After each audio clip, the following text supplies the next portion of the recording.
Assalamualaikum warahmatullahi wabarakatuh.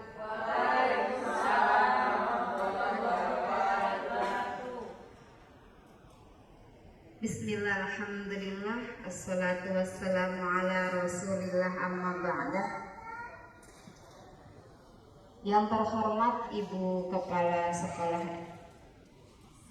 SMK Negeri 2 Banjar, Bapak dan Ibu guru semuanya yang kami hormati, puji dan syukur kita kehadirat ilahi Robbi bahwasanya pada siang hari ini kita dapat berkumpul di sini dalam keadaan sehat jasmani dan rohani.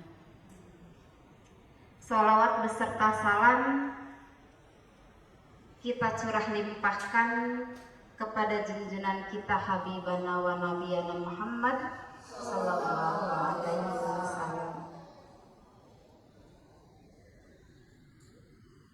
Bapak dan Ibu guru semuanya, kami ucapkan terima kasih yang tiada terhingga atas kehadiran Bapak dan Ibu guru semuanya di sini yang telah memenuhi undangan kami untuk melakukan proses tugas kami di program guru penggerak, yaitu diseminasi tentang budaya positif di SMK Negeri 2 Banjar. Baik, Bapak dan Ibu, perkenalkan, sudah kenal ya, Bapak dan Ibu guru semuanya, saya Yani Dewi Hastuti dan juga rekan saya Zia Marina Darmestiawati untuk pemaparan diseminasi menyebarkan tentang budaya positif di SMK Negeri 2 Banjar gitu. Oke, mudah-mudahan kehadiran kita semuanya di sini dicatat menjadi amal baik yang tidak akan terputus hingga akhir nanti, dan mudah-mudahan apa yang kita paparkan pun bermanfaat untuk kita semuanya.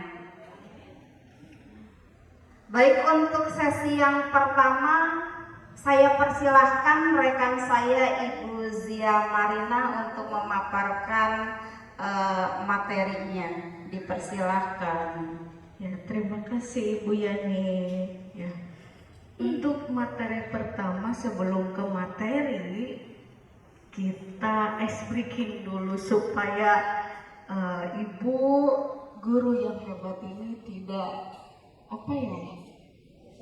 tidak bosan. Gitu ya. Oke, selanjutnya slide-nya aja.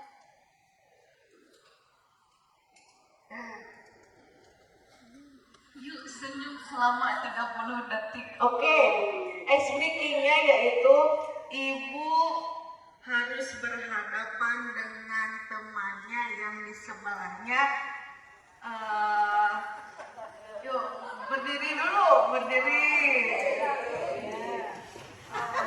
Berhadapan dengan temannya yang sebelah. Ada yang tidak ada kebagian? Isyarat? Sudah berpasangan dengan masing-masingnya. Oke. Sudah berhadapan-hadapan? Sudah. Oke, sekarang berhadapan dengan temannya. Yuk, Ibu Bu Rere, coba nanti dihitung ya 30 detik. Selama 30 detik harus senyum ya ibu-ibu ya, harus kelihatan giginya ya selama 30 detik ya. Oke? Siap? Siap. Oke, berhadapan dengan temannya harus senyum ya ibu ya, jangan cemberut ya. Oke. 1, 2, 3. Iya, senyum ibu, kelihatan gigi harus kelihatan bahagia. giginya Ibu. Ya, harus kelihatan giginya. Ya, harus kelihatan giginya. Senyum, senyum. Oke. Udah? Udah 30 detik oke. Oke. Terima kasih, tepuk tangan untuk kita semua. Terima kasih Ibu. Sedang senyumnya. Jangan pengen.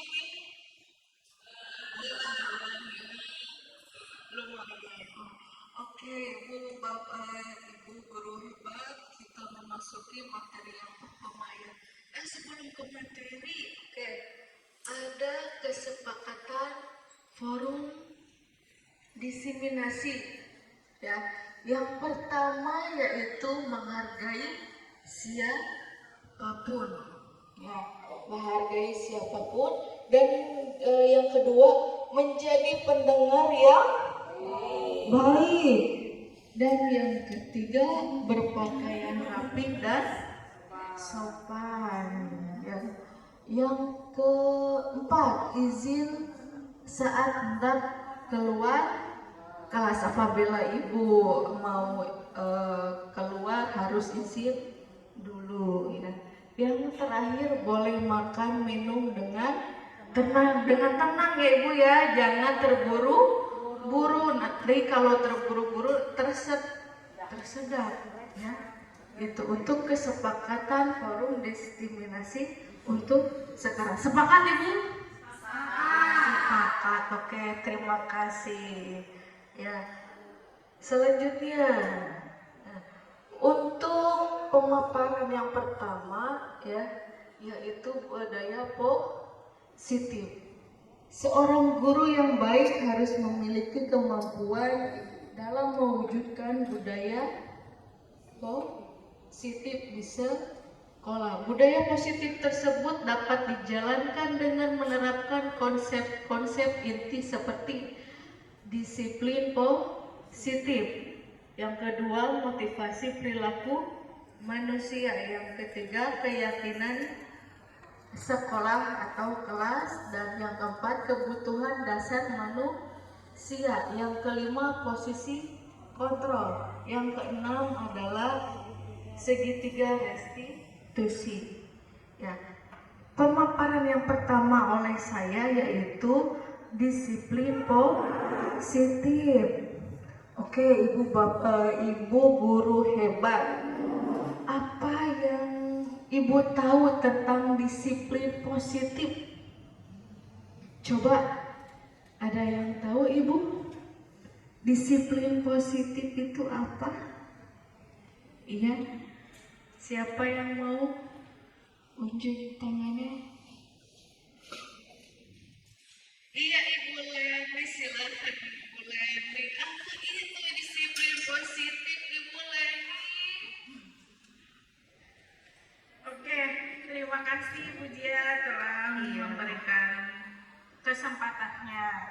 Menurut pandangan saya, disiplin positif ada dua kata, ada disiplin, ada positif. Disiplin di sini menurut saya itu sebuah perilaku atau tingkah laku seseorang untuk mentaati peraturan yang berlaku. Gitu. Sedangkan positif itu lebih kepada perilaku positif. Jadi kalau disimpulkan, menurut pendapat saya itu tingkah laku seseorang yang dilakukan untuk memenuhi peraturan yang ada. Gitu ya. Selanjutnya ada yang lagi? Oh, ada ibu, silakan. Baik, menurut saya disiplin positif itu adalah satu pendekatan untuk mendidik anak agar menjadi lebih positif tanpa menggunakan hukuman atau hadiah. Karena ini mendidik anak supaya saya melakukan kebaikan yang dipuji, saya yang melakukan kebaikan saya ingin dikasih sesuatu. Kemudian kalau melakukan kesalahan, saya karena takut dihukum, tapi bukan kesadaran. Itu saja. Terima Terima kasih, tepuk tangan untuk Ibu Leni dan Ibu Musrifah. Terima kasih meringankan saya untuk menjelaskannya. Terima kasih.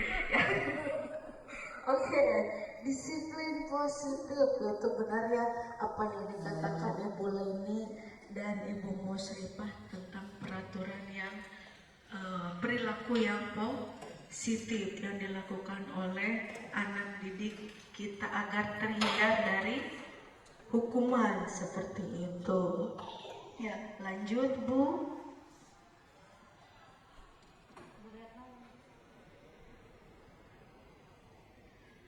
Disiplin positif merupakan suatu cara penerapan disiplin mengajarkan anak bertanggung jawab dan menumbuhkan kesadaran diri berdasarkan nilai-nilai kebajikan. Tadi apa yang disebut yang dipaparkan oleh Ibu Leni dan Ibu Musrifah itu benar sekali ya. Soal anak mengajarkan anak bertanggung jawab, menumbuhkan rasa kesadaran diri pada murid gitu ya. Oke, selanjutnya Ibu. Disiplin diri dapat membuat murid memahami dan menyadari berdasarkan motivasi internal, bukan akibat paksaan, pujian, atau hukuman. Disiplin diri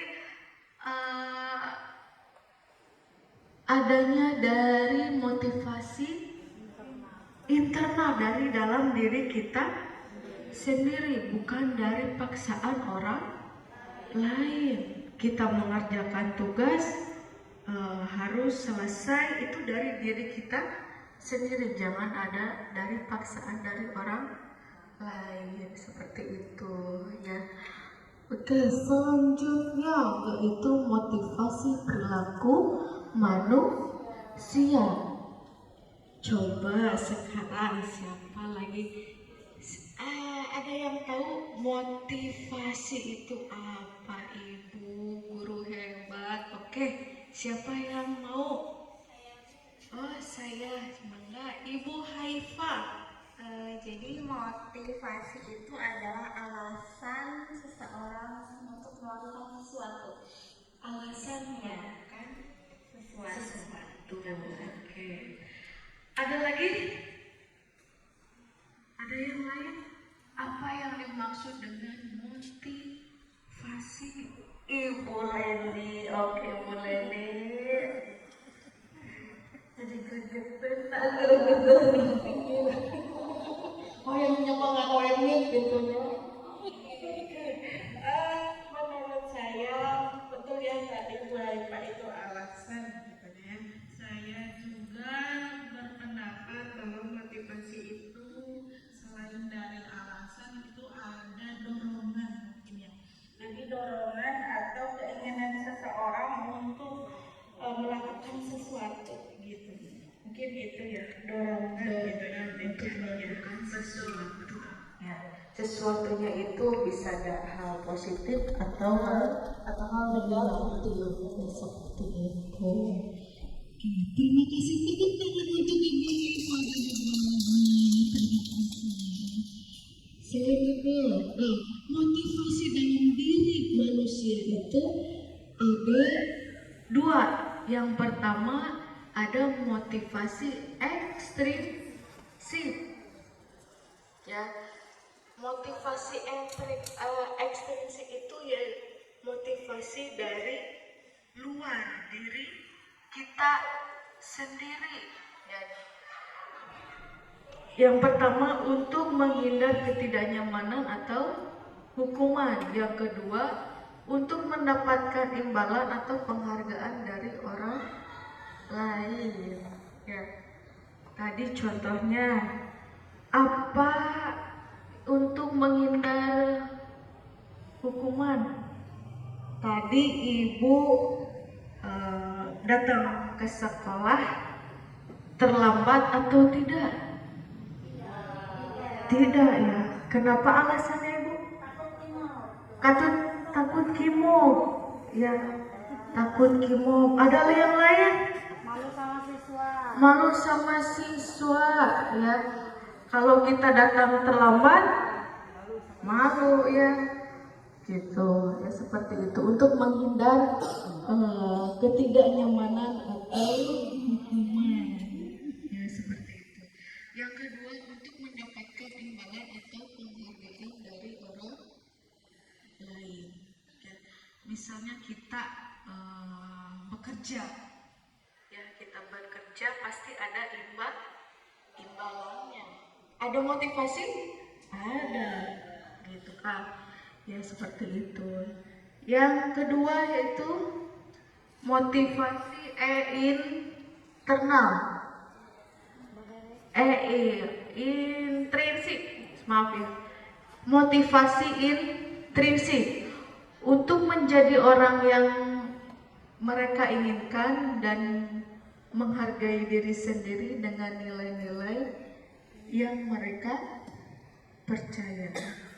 Itu motivasi intrinsik yaitu motivasi dalam diri kita sendiri, dorongan dari kita sendiri, itu yang mengandalkan kita bisanya yaitu diri sendiri ya.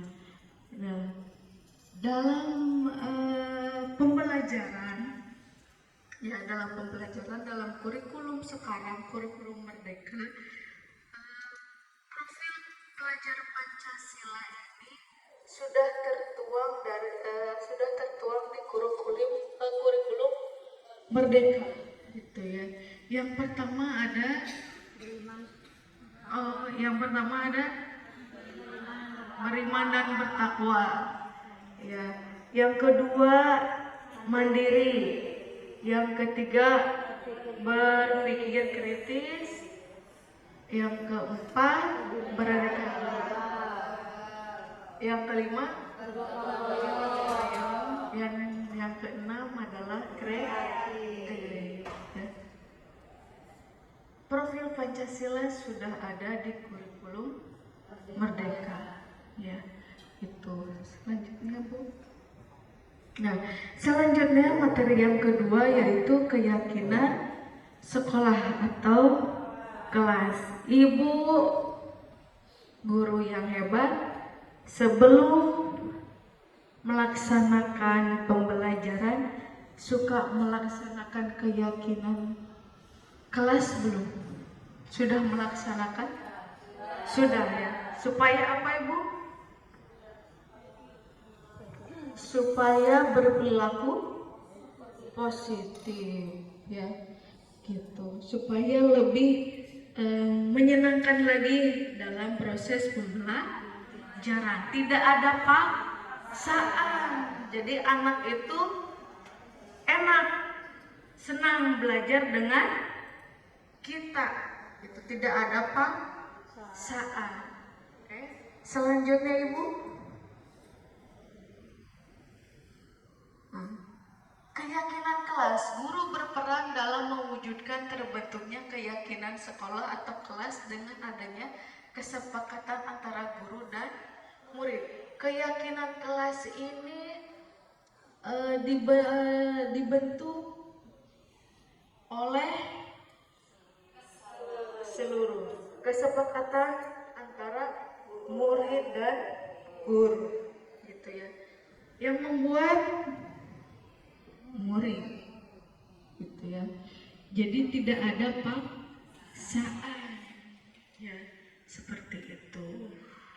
Lanjut Ibu. Pembentukan keyakinan kelas.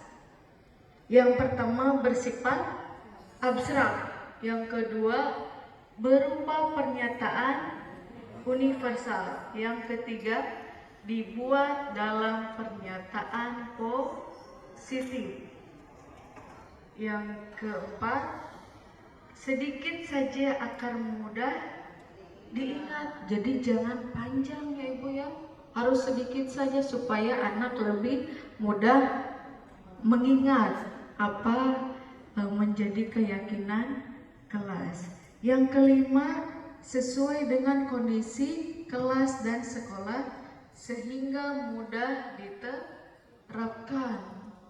Ya, Yang keenam, semua warga sekolah atau warga kelas dilibatkan saat pembuatan kelas, saat membuat keyakinan kelas ya. Contoh keyakinan kelas di sini ada ya.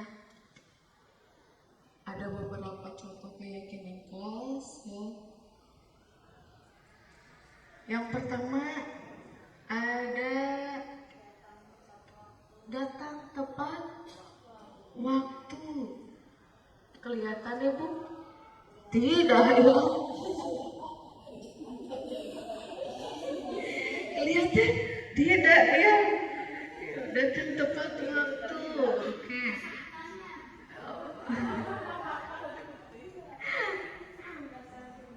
Yang pertama datang tepat waktu. Siswa harus datang tepat waktu saat pembelajaran. Yang kedua, contohnya hormati guru. Hormati guru ya, terkadang kita di kelas ada anak yang tidak menghormati kita ya. Gitu. Ya. Yang ketiga, angkat tangan jika ingin bicara. Terkadang apabila kita sedang mengajar, anak suka ada yang bahasa Sunda nama cetak celetuk gitu ya. Nah, dalam pembuatan keyakinan kelas harus ada ya gitu. Jadi apabila anak mau bicara, anak harus angkat tangan dahulu gitu ya. Terus ada lagi contohnya ini, dengarkan penjelasan guru. Apabila kita sedang menjelaskan, kadang ada anak yang tidak mendengarkan penjelasan kita ya. Anak asik main HP misalnya seperti itu, atau anak ngobrol dengan temannya, asik dengan dunia ya. Tapi kalau sudah ada keyakinan kelas ini, insya Allah anak akan menjadi lebih baik gitu dalam proses pembelajaran gitu ya. Ya, ini contoh keyakinan kelas. Jadi kalimatnya itu mudah diingat oleh siswa seperti itu. Jangan terlalu panjang seperti itu ya. Oke, apa ada yang mau ditanyakan Ibu Guru hebat? Tentang materi yang pertama disiplin positif, yang kedua motivasi, yang ketiga tentang keyakinan kelas. Ada yang mau ditanyakan Ibu? Cukup? Oke, terima kasih. Oke, untuk materi selanjutnya akan dipaparkan oleh Ibu Yani Dewi. Dipersilakan. Tepuk tangan untuk Ibu Yani Dewi.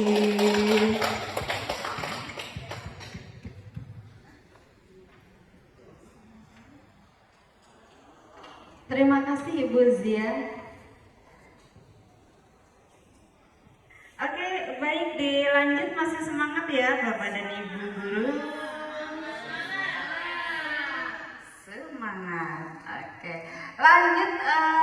Begini, setelah tadi kita mendengarkan Ibu Zia, 3 poin tadi yang disampaikan oleh Ibu Zia, yaitu tentang disiplin positif yang kita terapkan mengacu kepada profil pelajar Pancasila, yang diharapkan anak-anak tersebut, diharapkan anak didik kita itu melakukan disiplin positif itu dengan kesadaran diri, dengan motivasi yang datang dari internal, bukan karena sebuah imbalan atau bukan karena takut oleh hukuman. Mungkin itu saja. Lanjut kepada materi tentang kebutuhan dasar manusia. Mengapa kita perlu memahami tentang kebutuhan dasar manusia? Ini ada hubungannya dengan teknis kita nanti untuk membina, untuk menuntun anak agar mereka tahu posisi dirinya. Jadi ketika anak melakukan sesuatu hal bukan karena tanpa tujuan, mereka pasti ada tujuan yang mereka lakukan. Baik, membahas tentang kebutuhan dasar manusia itu, nah kita ibu-ibu semuanya sebagai manusia, kita sebagai manusia mau diapakan sih? Ibu Astri mau di apa? Sebagai seorang manusia, kita tentu inginnya terpenuhi segala kebutuhan, supaya kehidupan kita berjalan dengan lancar dan sesuai dengan yang kita inginkan.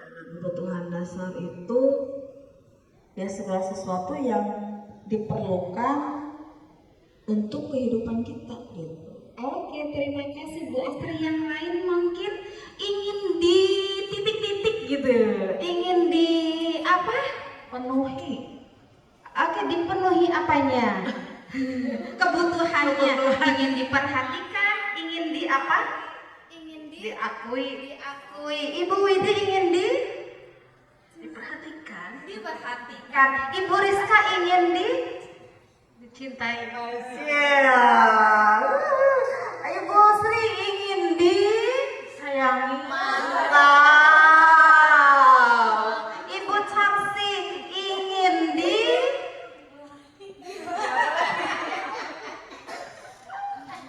Oke, luar biasa semuanya Ibu. Mantap, biar lebih terdengar Ibu.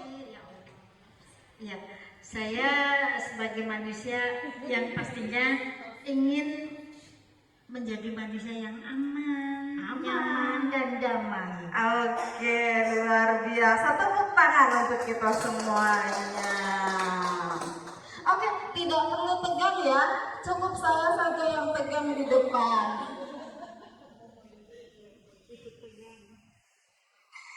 Baik, kebutuhan dasar manusia itu banyak ya, Bapak dan Ibu guru.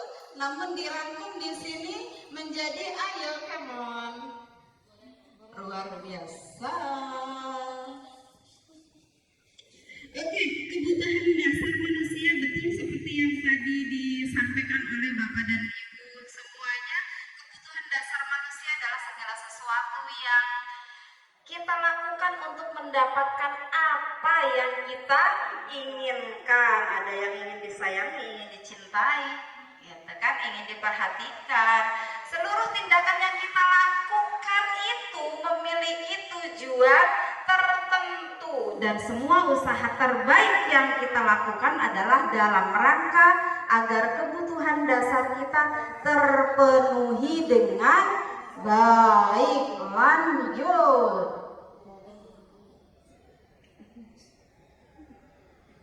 Pernyataan. Oke. Kejauhan.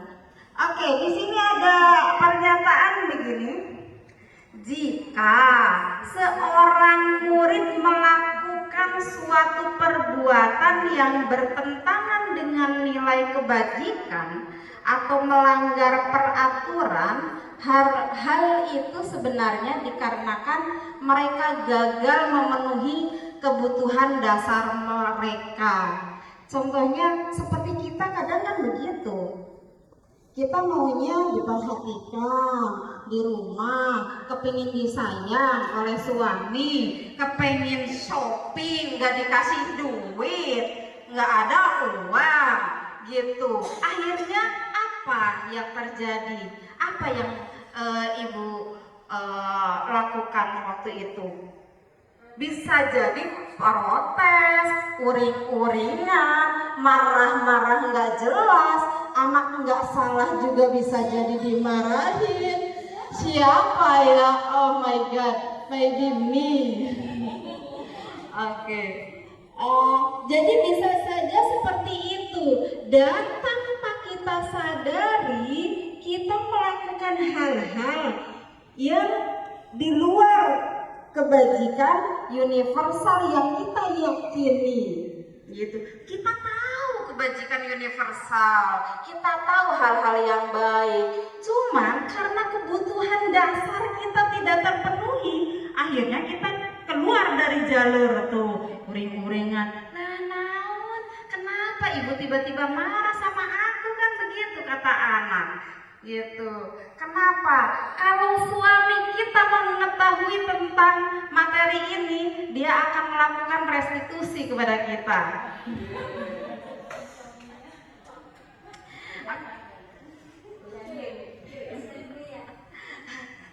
Baik, lanjut ya.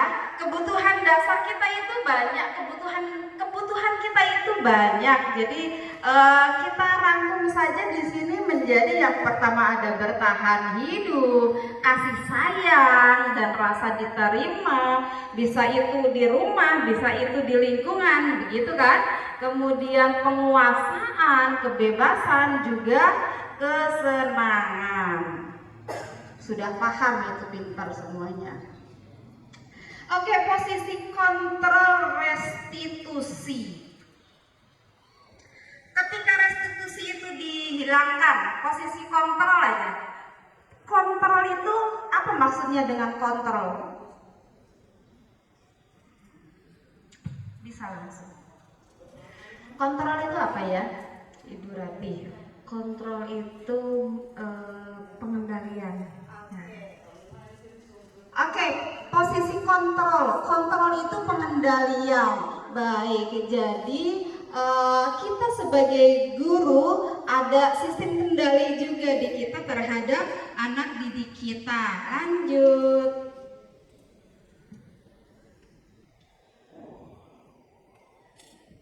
Baik, peran kita sebagai guru, posisi kontrol kita sebagai guru terhadap anak itu ada di sini ada 5. Kita bisa jadi sebagai penghukum, kita bisa jadi sebagai pembuat merasa bersalah. Jadi anak merasa bersalah dengan apa-apa yang kita lakukan atau tindakan yang kita lakukan. Kemudian kita bisa menjadi kontrol sebagai teman, sebagai pemantau, atau yang terbaik adalah sebagai manajer.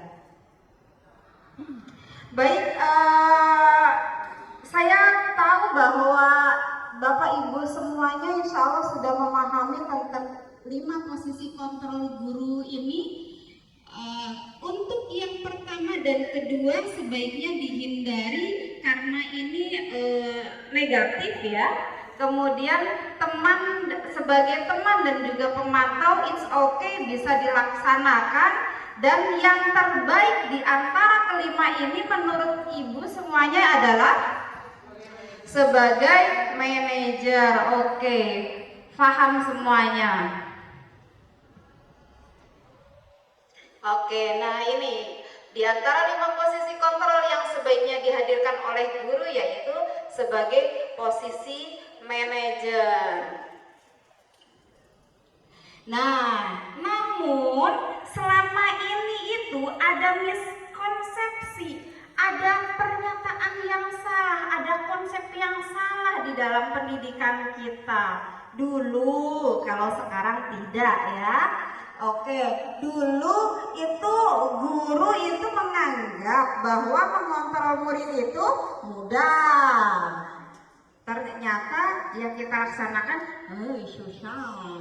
Oke, lanjut. Kemudian bahwa kritik dan membuat rasa bersalah itu mampu membuat menguatkan karakter peserta Itu pun tidak boleh seperti itu. Kemudian ilusi bahwa orang dewasa berhak memaksa, tidak ya. Dan mudah-mudahan semua ibu guru yang ada di sini semuanya tidak melakukan hal ini. Lanjut. Nah, jadi paradigma kita sebagai guru itu harus berubah. Kalau dulu itu kita berpendapat ada pendapat bahwa segala sesuatu itu harus ada hukuman, harus ada penghargaan, harus ada reward, dan itu posisinya di stimulus respon. Stimulus respon itu adanya hukuman, adanya penghargaan. Nah, sekarang kita lebih jauh mengenal tentang teori kontrol, karena pandangan kita terhadap kehidupan itu akan berbeda di dalam dua paradigma ini. Yang pertama, di dalam stimulus respon, realitas kebutuhan kita katanya sama. Kemudian, tapi di dalam teori kontrol kebutuhan kita berbeda. Di dalam stimulus respon semua orang melihat hal yang sama. Di teori kontrol setiap orang memiliki gambaran yang berbeda. Kemudian di stimulus respon kita mencoba mengubah orang berpandangan sama dengan kita, tapi di teori kontrol kita berusaha memahami pandangan orang lain tentang dunia.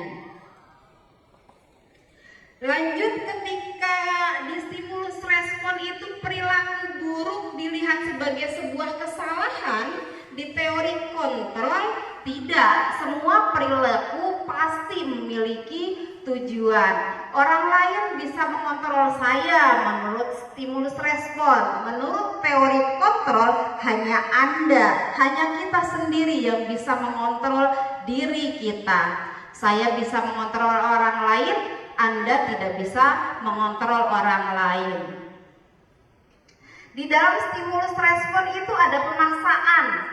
Kalau pemaksaan tidak berhasil, maka lanjut kepada bujukan. Tetapi di dalam teori kontrol harus ada kolaborasi dan konsensus menciptakan pilihan-pilihan yang baru. Di stimulus respon itu ada berpikir menang, kalah.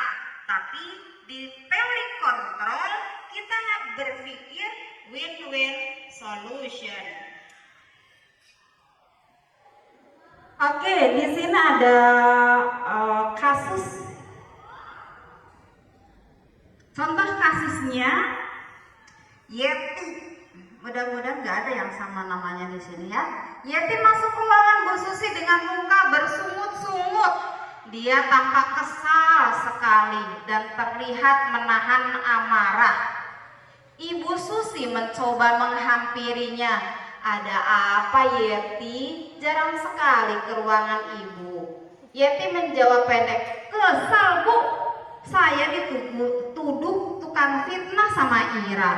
Ya, saya balik ngatain dia dong. Ibu Susi terdiam sejenak. Bila Ibu Susi berada di posisi kontrol manajer, nah ini kita umpamakan bahwa kita semuanya ini adalah Ibu Susi. Oke, sekarang kita pilih dua pernyataan atau dua pertanyaan dari sini. Oke, silahkan. Tadi Yeti masuk ke ruangan marah-marah. Kira-kira jika kita sebagai manajer, pernyataan atau pertanyaan yang mana yang akan kita pilih? Bapak dan Ibu boleh memilih dua nomor dari sini. Boleh, nanti boleh dua, boleh satu. Oke, yang pertama, kenapa bisa seperti itu? Apa sebabnya? Yang nomor 2, kamu juga marah-marah, coba diingat. Mungkin kamu mulai duluan. Yang ketiga, sepertinya kamu kesal sekali. Saya juga kesal bila dituduh seorang tukang fitnah. Oke, yang keempat, kamu lagi. Sekarang masalah apa yang kamu hadapi? Oke, dan yang kelima, semua orang bisa berbuat kesalahan. Oke, jika sebagai manajer kita, posisi kita, nomor mana yang Ibu pilih? Ada yang 1 dan 5. Nomor yang lainnya muncul tidak? Oh, tidak. Oke, boleh dilanjut jawabannya. Tada!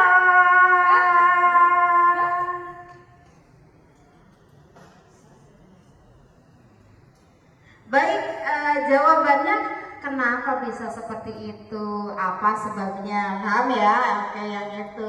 Yang lanjut, pernyataan yang kedua, kamu juga marah-marah. Coba diingat, mungkin kamu yang mulai duluan.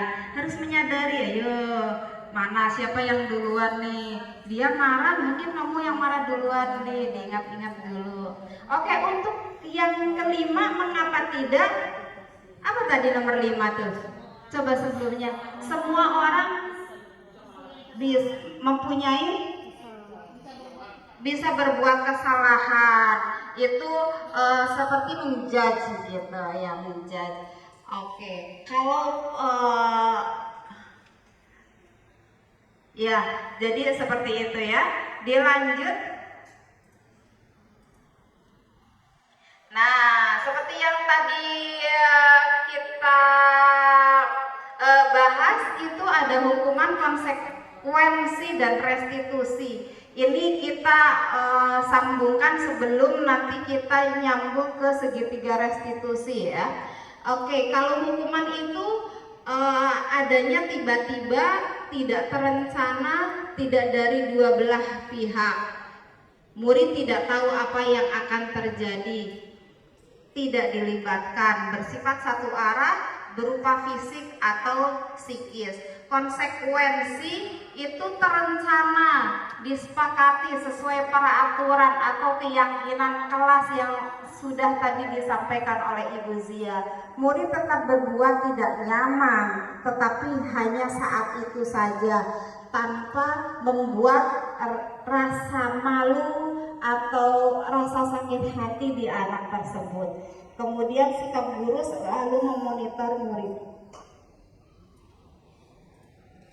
Baik, dilanjut ke yang ketiga, yaitu tentang restitusi, proses menciptakan kondisi bagi murid untuk memperbaiki kesalahan. Proses yang kolaboratif mengajarkan murid untuk mencari solusi sendiri. Jadi solusi datangnya bukan dari kita pihak luar, tetapi dari dirinya sendiri, agar motivasi intrinsik itu tetap terjaga. Oke, Bapak Ibu guru hebat semuanya. Lanjut kepada segitiga restitusi. Jadi segitiga restitusi itu apa ya? Segitiga restitusi itu adalah proses menciptakan kondisi bagi murid untuk memperbaiki kesalahannya, sehingga karakter mereka lebih kuat ketika kembali pada kelompoknya. Dalam restitusi ini, restitusi memberikan kesempatan kepada murid untuk berdisiplin positif, memulihkan diri dari kesalahan sehingga memiliki tujuan yang jelas. Dan segitiga restitusi ini prosesnya dilakukan dengan cara dialog antara guru dan murid sehingga menghasilkan murid yang mandiri dan bertanggung jawab. Oke, segitiga restitusi berarti ada segitiga. Yang pertama diawali dengan menstabilkan identitas. Kedua, validasi tindakan yang salah. Yang ketiga, menanyakan keyakinan. Jadi, ketika anak berbuat salah, tidak langsung kita menjudge, kita stabilkan dulu identitasnya.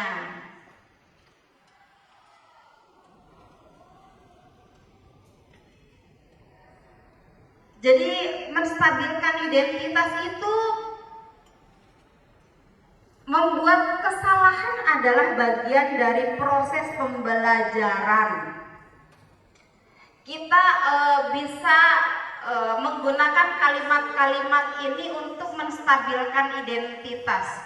Jadi ketika menstabilkan identitas itu agar si siswa itu yang salah jangan selalu terus merasa bersalah. Kita stabilkan dulu emosinya bahwa salah itu manusia itu wajar, sehingga ketika kita sudah stabilkan posisinya, dia akan lebih mudah untuk ngobrol dengan kita, curhat dengan kita. Beda dengan ketika kita langsung menjudge anak, "Hah, kamu itu salah, begini-begini." Nah, bagaimana latar belakang atau kebutuhan dasar mereka yang belum terpenuhi akan bisa kita gali jika kita tiba-tiba menjudge. Jadi stabilkan dulu dengan kalimat-kalimat yang ini bisa sebagai contohnya. Tidak ada manusia yang sempurna, nah, oke gitu. Kemudian Bapak atau Ibu juga pernah merasakan atau Ibu juga pernah melakukan hal yang sama gitu. Atau kamu berhak merasa seperti itu jika dihina atau dihina oleh teman. Kemudian validasi tindakan yang salah. Oke, dalam sisi ini setiap perilaku berupaya memenuhi suatu kebutuhan tertentu. Jadi seperti mengapa tadi kita membahas tentang 5 kebutuhan dasar manusia itu untuk ini, untuk validasi tindakan yang salah. Ketika mereka berbuat salah, berarti mungkin kebutuhan dasar yang mana yang tidak terpenuhi oleh mereka sehingga mereka melakukan hal tersebut. Gitu. Jika contohnya ada kasus anak selalu mengganggu atau meminta bekal temannya sehingga malah gitu, atau makanan temannya tiba-tiba langsung habis gitu. Ada laporan dari kelas seperti itu, bagaimana, apa yang harus kita lakukan? Apakah kita menjudge, kamu jangan seperti itu, atau dengan bagaimana? Tapi dengan pendekatan, bisa kita panggil anaknya gitu. Kemudian mengapa ketika kita sudah menstabilkan kemudian divalidasi tindakannya, apa kebutuhan apa yang mereka belum terpenuhi itu. Bisa jadi karena dia tidak mendapatkan uang bekal. Berarti solusinya bisa jadi sekali-kali kita sedekah gitu. Atau kemudian bisa jadi nanti bersama teman-temannya saling berbagi tapi tidak mengganggu. Atau contohnya Dan kata dia, saya mengganggu teman-teman karena ingin membuat teman-teman saya takut. Berarti kira-kira kebutuhan dasar apa yang belum terpenuhi oleh dia? Dari kelima tadi ya, saya ingin membuat teman-teman saya takut, gitu. Berarti penguasaan mungkin ya. Kemudian ketika kebutuhannya adalah penguasaan, kira-kira solusinya kita sebagai guru seperti apa? Bisa jadi kita memberikan peran kepada dia di dalam kelas tersebut. Kita bisa menjadikannya sebagai ketua kelas atau sesi keamanan, nah, sehingga dia mempunyai peran dan dia merasa diakui, gitu ya. Oke, dilanjut ke sisi yang ketiga, yaitu menanyakan keyakinan. Berdasarkan prinsip teori kontrol bahwa pada dasarnya kita termotivasi secara intrinsik.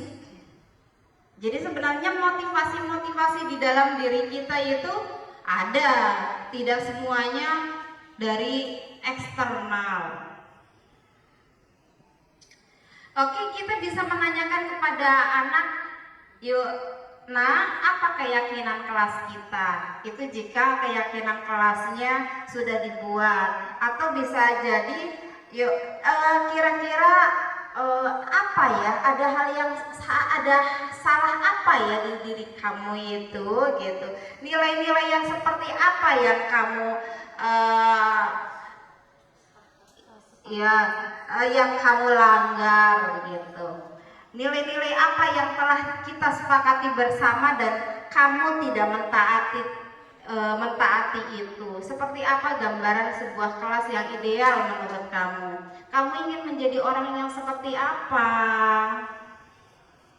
Nah, oke, mungkin itu saja dari saya dan Ibu Zia.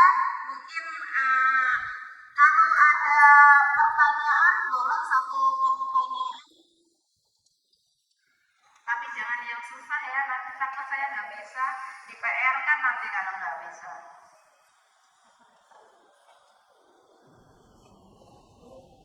Oh, boleh Ibu Rati. Terima kasih. Terima kasih Bu Yani atas waktunya, kesempatannya. Tadi kan ada kesepakatan kelas. Biasanya itu kesepakatan kelas itu kebanyakan ditulis ya, lalu ditempel di kelas, kebanyakan. Nah, kalau saya mau bertanya, bagaimana kalau misalkan ada siswa yang melanggar dari kesepakatan kelas tersebut, berarti kan ada punishment. Apakah si punishmentnya itu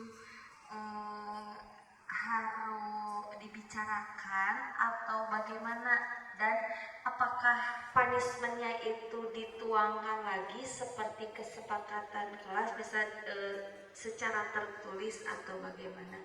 Terima kasih. Terima kasih Ibu. Berarti punishmentnya ya, konsekuensinya biasanya itu ada yang ditulis, ada yang tidak, seperti itu ya. Gimana membuat kita kesepakatan kelas seperti apa itu. Kalaupun tidak ada ya, kita ada punya peraturannya seperti itu. Di sekolah ada peraturannya. Apabila misalnya anak melakukan hal negatif yang melebihi dari kesepakatan kelas, tentu ada punishmentnya dari pihak sekolah, seperti itu. Jadi ada yang ditulis, ada yang tidak, seperti itu ya. Oke, menambahkan ya, menambahkan dari apa yang sudah disampaikan oleh Ibu Zia tentang punishment. Baik, tadi pembahasannya ada tentang punishment itu hukuman, ada konsekuensi. Ketika kita sudah membuat kesepakatan kelas, ketika kita sudah membuat keyakinan kelas, berarti anak-anak pun sudah mengetahui dan menyepakati itu, berarti ada hal yang dilanggar, dan ketika dia sudah memahami itu tidak ada punishment, yang ada adalah konsekuensi. Karena kalau punishment itu hanya dari satu arah ya, jadi datangnya dari aturan. Kalau datangnya dari kesepakatan atau keyakinan yang sudah dibuat, maka yang ada adalah konsekuensi. Dan konsekuensinya ya pasti harus dilaksanakan karena itu adalah sebuah kesepakatan. Tetapi konsekuensi yang dilakukan itu, jadi konsekuensi itu membuat diri anak tersebut tidak nyaman sih memang, tetapi hanya saat itu untuk membuat dia sadar dan kembali lagi kepada dirinya seutuhnya dengan nilai-nilai kebajikan yang dia yakini, dia kembali menjadi manusia atau peserta didik yang lebih baik. Itu saja Ibu Rati. Mudah-mudahan puas. Seperti itu. Lanjut, ada Ibu Lia, boleh?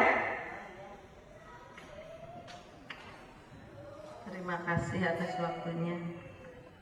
Ini masih mengenai keyakinan kelas ya Bu.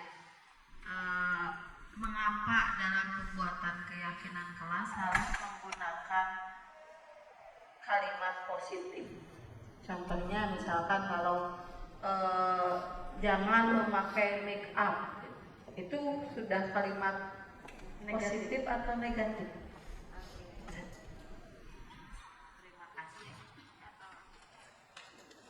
Untuk pembuatan, tadi ya disebutkan pembuatan keyakinan kelas itu harus menggunakan kalimat positif. Supaya apa? Dalam ingatan anak harus menggunakan kata-kata positif. Itu. Jadi jangan menggunakan kalimat-kalimat negatif ya. Kalau menggunakan kalimat negatif, nanti anak tersebut akan terngiangnya atau ingatnya dengan kalimat yang tidak baik seperti itu. Jadi harus menggunakan kalimat-kalimat positif seperti itu.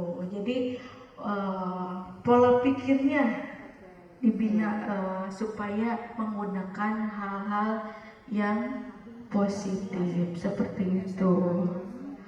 Oke, begitu Ibu Lia, dan menambahkan lagi betul apa yang sudah dikatakan Ibu Zia tadi, bahwa kita memang harus membuat kesepakatan kelas atau keyakinan kelas itu dengan kalimat-kalimat yang positif agar itu menjadi dorongan atau motivasi untuk melakukan hal tersebut. Ketika kita membuatnya dalam kalimat yang negatif, maka ada kata atau kalimat di sana yang tidak kita inginkan. Contohnya ketika kita bilang, "Nak, jangan buka file ini ya." Kira-kira di benak anak akan seperti apa? Malah jadi penasaran. Loh kok penasaran, kan jangan. Nah itu dia. Pada akhirnya kata jangan tersebut malah mendorong anak, memotivasi anak untuk melakukan hal yang negatif tersebut. Maka dari itu keyakinan kelas harus dibuat dengan kalimat yang positif. Seperti itu. Ya. Ada yang mau ditanyakan lagi, Ibu? Sudah?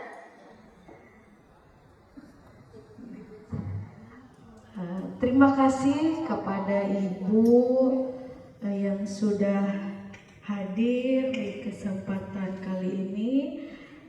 Saya Zia Marina dan Mas Tawati dan Ibu Yani Dewi haturkan terima kasih sebesar-besarnya. Presentasi kali ini alhamdulillah lancar berkat Ibu Bapak Guru semuanya. Terima kasih. Wassalamualaikum warahmatullahi wabarakatuh.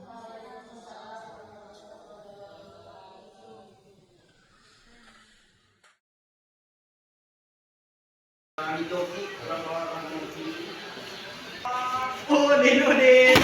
Kamu mengajak nama ayah saya. Biarin. Mai, tadi ibu dapat laporan dari ketua kelas, katanya kamu bertengkar dengan Usep ya? Pusatnya Bu, dia selalu mengajak nama ayah saya. Oh begitu, ya wajarlah kamu besar. Jika ibu ada di posisi kamu, ibu juga akan berbuat hal yang sama seperti kamu. Lalu, apa kamu perbuat terhadap Usep? Saya marah-marah Bu dan mengobrak meja. Oh begitu, pasti kamu berbuat seperti itu ada alasannya kan? Yalah Bu, masa saya diam saja? Saya selalu menghormati nama ayah saya, tapi Usep selalu mengejek nama ayah saya. Ya wajarlah kalau kamu merasa marah dan kesal karena nama ayahmu dijadikan bahan ejekan oleh Usep. Ibu sangat menghargai tindakan kamu yang tidak lebih buruk dari tindakan itu seperti menjauh. Sekarang coba pikirkan tindakan kamu marah dan menginjak meja merupakan tindakan keyakinan kelas apa? Menurut kamu keyakinan kelas apa yang kamu sudah lamar, Mai? Saling menghormati antar teman Bu. Ya betul. Menurut kamu saling menghormati antar teman itu penting tidak? Penting Bu, dengan saling menghormati antar teman, suasana kelas akan menjadi nyaman dan membuat semangat untuk sekolah. Baik, kalau itu menurut kamu penting. Apa yang kamu lakukan pada saat kamu sedang marah? Harus lebih sabar. Kamu bersedia untuk memperbaiki masalah ini? Bersedia Bu. Apa yang kamu lakukan untuk memperbaiki masalah ini, Nay? Saya akan lebih bersabar dan menahan amarah saya kalau ada teman yang mengejek nama ayah saya, dan akan melaporkan kepada guru mata pelajaran atau wali kelas. Ya, tepat sekali, Nay. Tetap semangat dan menjadi orang baik ya, Nay. Iya, siap Bu. Sekarang silahkan kembali ke kelas, Nay. Terima kasih Bu. Ya, sama-sama. Semalam ibu mendengar dari guru mata pelajaran bahwa kamu sering alfa. Iya Bu, betul. Apa kamu ingat sudah berapa kali alfa dalam 1 bulan ini? Kalau melihat dari agenda kelas, saya sudah 2 kali alfa. Sering alfa itu sebuah kesalahan bukan, Don? Iya Bu, saya salah. Baik, berbuat kesalahan itu manusiawi. Setiap orang pernah melakukan perbuatan kesalahan, tapi kita bisa belajar dari kesalahan tersebut. Iya Bu. Baik, sekarang kita cari solusinya bersama. Doni sering alfa pasti ada alasannya kan? Iya Bu, ada. Kalau boleh ibu tahu apa alasan Doni sering alfa 1 bulan ini? Sebetulnya saya sakit Bu, tapi tidak ada yang membuat suratnya. Saya tinggal bersama nenek saya, tapi nenek saya sudah tidak bisa menulis, dan pada saat itu saya bangun terlambat karena bermain game atau bermain handphone. Jadi daripada saya dihukum dan terlambat, mendingan saya memutuskan untuk tidak sekolah sekaligus. Oke, kamu tahu keyakinan kelas apa yang sudah kita sepakati? Iya Bu, saya tahu. Kalau tidak hadir tanpa keterangan, apakah sesuai dengan keyakinan kelas kita, Ron? Tidak, Bu. Menurut kamu, keyakinan kelas apa yang sudah kamu langgar? Tentang disiplin. Menurut kamu, disiplin itu penting tidak? Menurut saya disiplin itu penting, Bu. Dengan disiplin saya bisa datang ke sekolah tepat waktu, tidak terlambat dan bisa mengatur waktu lebih baik, Bu. Ya, betul sekali. Disiplin itu memberikan manfaatnya sangat banyak. Seperti yang tadi kamu bilang, tidak terlambat ke sekolah. Ya, Bu, saya menyesal karena menyepelekan kedisiplinan. Mungkin jika saya bertelepon atau berkomunikasikan dengan ketua kelas perihal kehadiran tersebut, saya tidak akan dialpakan. Dan apabila saya tidak bermain HP dan begadang, mungkin saya tidak akan bangun kesiangan. Bagus sekali jika Doni merasa menyesal. Dan sekarang apa yang kamu lakukan ke depannya supaya Doni tidak apa lagi? Saya akan berkomunikasi dengan ketua kelas, ditelepon memberitahu bahwa saya sakit, dan meminta maaf tidak bisa mengirim surat. Kemudian saya akan tidur lebih cepat, tidak begadang lagi agar dapat memenuhi tepat waktu. Baik, sekarang kamu sudah menemukan solusinya. Ibu akan mensosialisasikannya kepada kelas. Apabila tidak bisa mengirim surat, orang tua bisa menelpon kepada wali kelasnya. Seperti itu ya. Sekarang kamu bisa kembali ke kelas. Baik, Bu, terima kasih.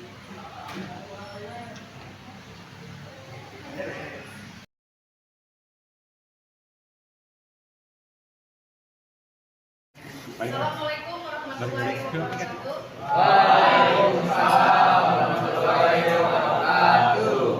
Bagaimana keadaannya, sehat?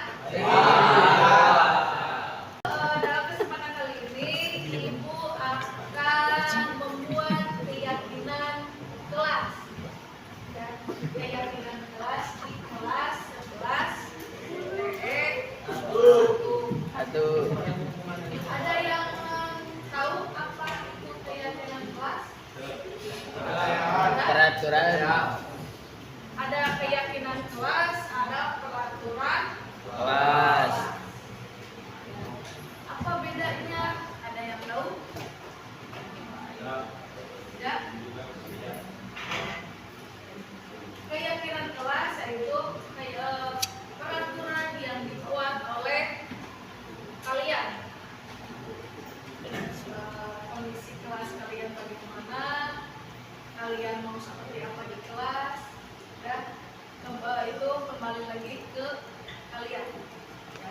Kalau peraturan kelas yaitu peraturan yang sudah disediakan oleh sekolah. Ya. Contohnya keyakinan kelas, misal dari kalian, misalnya masuk tepat.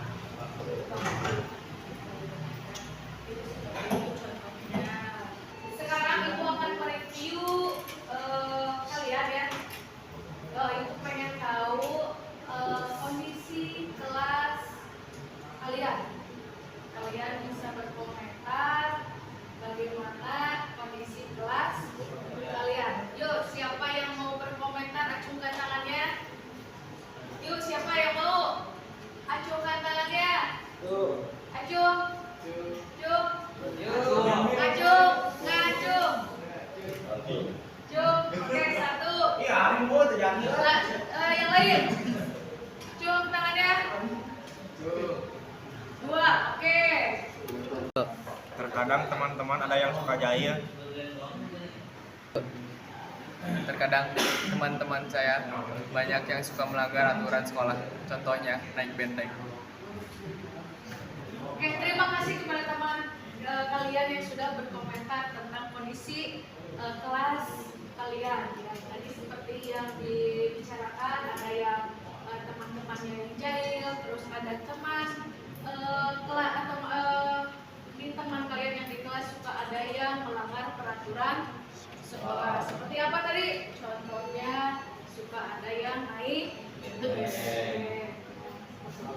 Oke, sekarang Ibu mau mereview kondisi kelas kalian. Sekarang Ibu mau mereview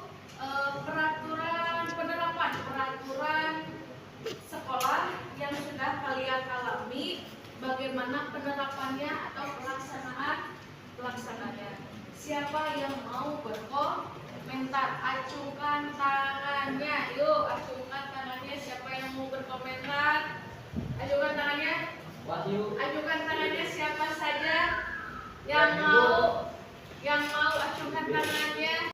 Aturan sekolah sudah baik, tapi banyak siswa yang suka melanggar. Terima kasih kepada Mila yang telah berkomentar. Oke, sekarang Ibu mau bertanya kepada kalian. Kalian mempunyai impian kondisi kelas seperti apa yang kalian impikan ya selama pembelajaran berlangsung? Contohnya seperti tadi saya ingin ke kelas itu bersih misalnya seperti itu ya. Ibu pengen tahu impian kelas kalian. Yuk, siapa yang mau mengungkapkan impian kelasnya seperti apa? Siapa yang mau ajukan tangannya? Ajukan tangannya. Oh iya, Dimas ya. Saya ingin kelas yang lebih bersih dan tertib dan fasilitas kelas bisa dilengkapi lagi. Oke, terima kasih kepada Dimas dan siapa? Asep. Oke, telah berkomentar. Sekarang Ibu mau meyakinkan lagi apa yang disebut dengan keyakinan kelas. Keyakinan kelas yaitu peraturan yang dibuat oleh kalian agar dalam proses pembelajaran lebih nyaman, lebih kondusif lagi. Agar apa? Agar tidak ada paksaan. Kalau peraturan sekolah kan itu eksternal ya, udah dari sekolah. Mau tidak mau kalian harus paksa. Nah, sekarang untuk keyakinan kelas yaitu supaya kondisi kelas kalian saat pembelajaran lebih nyaman seperti itu ya, lebih kondusif lagi. Jadi apabila ada yang melanggar keyakinan kelas ada sanksinya ya. Kalian lebih ingat lagi dengan kondisi keyakinan kelas kalian seperti itu ya. Dan Ibu ada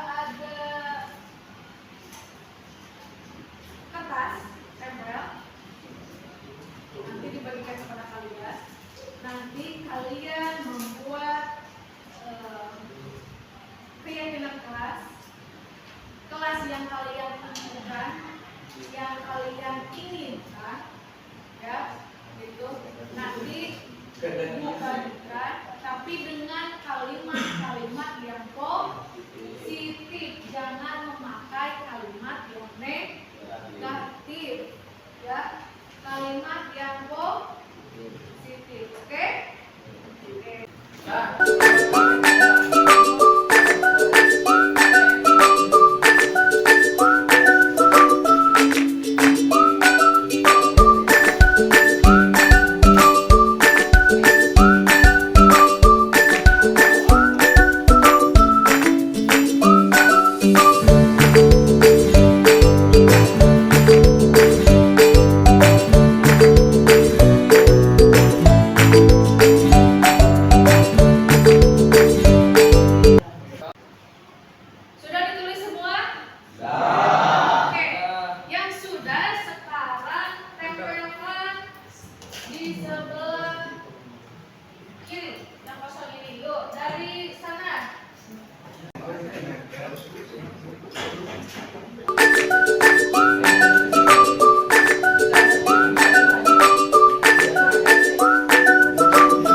sudah tulis untuk keyakinan kelas ya. Contohnya Ingin kelas yang bersih. Ingin kelas yang bersih termasuk apa? Ada yang tahu? Termasuk kebersihan yang ada di rumah. Ya. Oke. Terus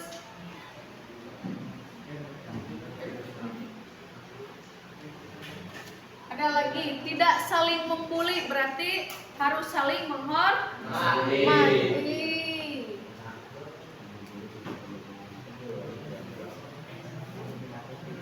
Nah, disiplin termasuk apa? Karakter ya, harus disiplin. Disiplin dalam hal apa ini? Misalnya tepat waktu masuk ke kelas.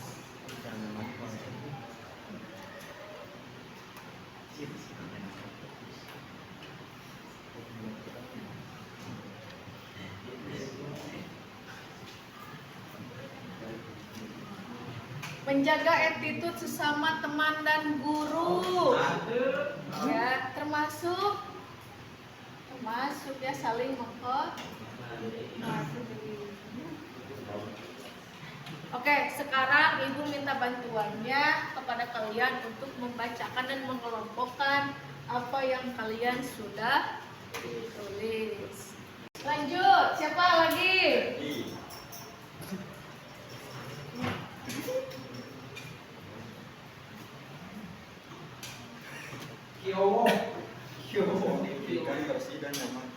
Termasuk kebersihan. Terima kasih kalian sudah menulis keyakinan kelas kalian. Ada 3 kelompok, ya. Yang pertama tentang kebersihan, yang kedua tentang disiplin, yang ketiga yaitu mengenai saling menghargai antar teman atau saling menghargai sesama guru.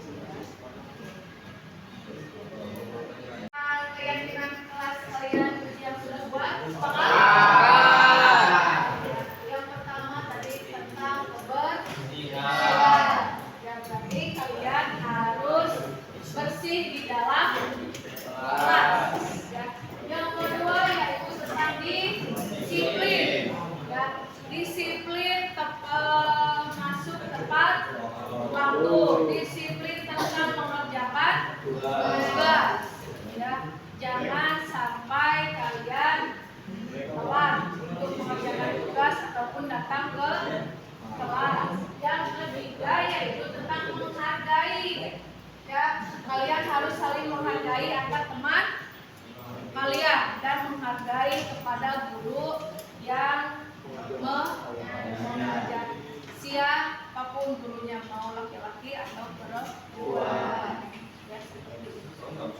Ini yaitu kesimpulan keyakinan kelas kalian. Ya, kalian harus laksanakan. Ya, apabila ada yang melanggar, kalian harus ingat kesepakatan kelas yang kalian sudah buat. Sepakati? Sepakat? Keyakinan kelas ini? Meyakinkan lagi, ya, keyakinan kelas ini kalian harus tanda tangan sebagai bukti kalian siap untuk melaksanakan keyakinan kelas yang kalian sudah diperbuat. Ya, oke.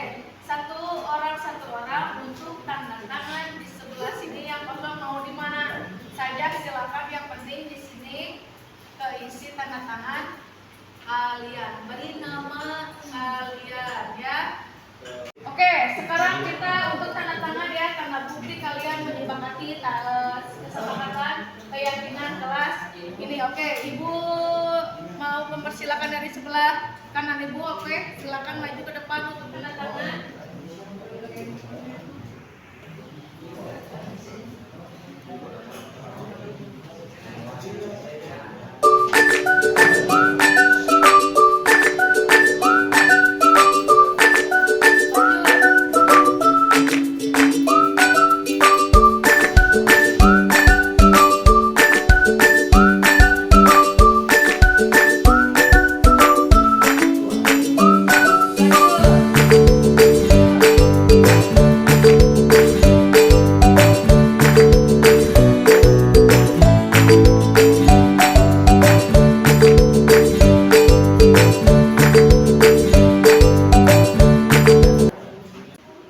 terima kasih kepada kalian yang sudah menandatangani kesepakatan keyakinan kelas kita. Oke, kalian siap untuk melaksanakan keyakinan kelas ini?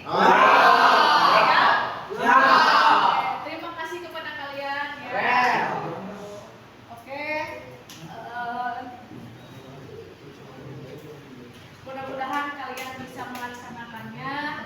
Bisa apapun, misalnya kalian mau berbuat hal yang tidak baik, kalian harus ingat keyakinan kelas kalian yang sudah kalian sepakati. Oke, terima kasih untuk semuanya. Tepuk tangan untuk kalian.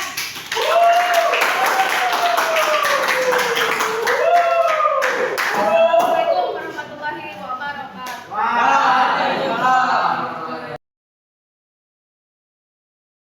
Perkenalkan, nama saya Rakas dari kelas 11 TE1. Perkenalkan, nama saya Gara dari 11 TE1. Perkenalkan, nama saya Dimko dari kelas 11 TE1. Dimko. Sangat seru. Sangat asik. Sangat menyenangkan. Sangat penting. Penting sekali. Penting. Untuk menanamkan tanggung jawab kita. Untuk menanamkan karakter yang baik untuk kami. Meningkatkan kedisiplinan.